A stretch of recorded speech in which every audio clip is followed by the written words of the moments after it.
রাধে রাধে। আমি আজকে উপরে এসেছিলাম বিকালে, তা দেখলাম যে অনেকগুলো ময়ূরের পাখনা উপরে পড়ে রয়েছে। আজকে সকালবেলাতে ময়ূরগুলো না উপরে নাচানাচি করেছিল, ওই তখনই ফেলে রেখে গেছে। আর ওরা এই যে শ্রাবণ মাসটা না, শ্রাবণ, তারপরে শ্রাবণ মাসে পরে কী মাস, ভাদ্র মাস, এই সময় ওরা পাখনা পরিষ্কার করে। তা দেখো এক এক জায়গায় এক এক ডিজাইনের পাখনা পড়ে রয়েছে। এই গোল গোল যে বড় বড় ডিজাইনের পাখনা, ওগুলো কিন্তু দেখতে ভালো লাগে। এই দেখো এই আর একটা পড়ে রয়েছে। আজকেই প্রথমবার আমি অনেকগুলো ময়ূর পাখনা পেয়েছি। আর ময়ূরকে কি আমি শুধু শুধু খেতে দিই বলো? ওদেরকে খেতে দিয়েছি, আর ওরা দেখো আমাকে কতগুলো পাখনা দিয়ে গেছে। আর এই বাড়িটাতে কিন্তু কেউ থাকে না, অনেক ঘাস হয়ে গেছে, তাই তোমাদের সঙ্গে একটু শেয়ার করলাম। যখন বাড়িতে কেউ না থাকে তখন কিন্তু বাড়িতে জানো তো মানে অনেক গাছপালা হয়ে যায়, তারপরে পরিষ্কার পরিচ্ছন্ন থাকে না।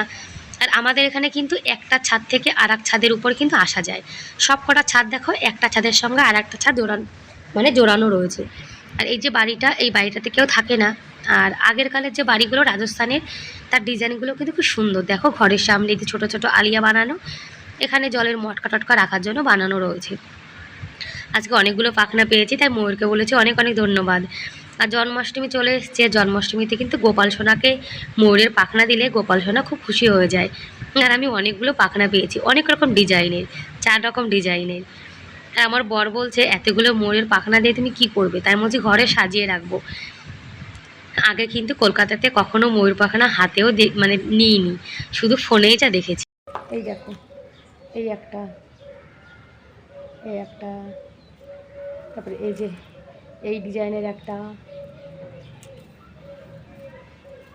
এই দেখো আর একটা, দেখো অনেকগুলো পেয়েছি। এটা সব থেকে ছোট, অনেকগুলো হয়ে গেছে, দেখো কতগুলো। দেখো আমাদের ময়ূর পাখনা দিয়েছি কতগুলো। জন্মাষ্টমী চলে এসেছে, পেয়ে গেছি।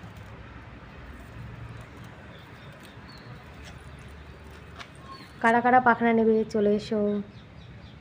কত সুন্দর না ময়ূরের পাখনাগুলো, দেখো ভগবানের কি সৃষ্টি।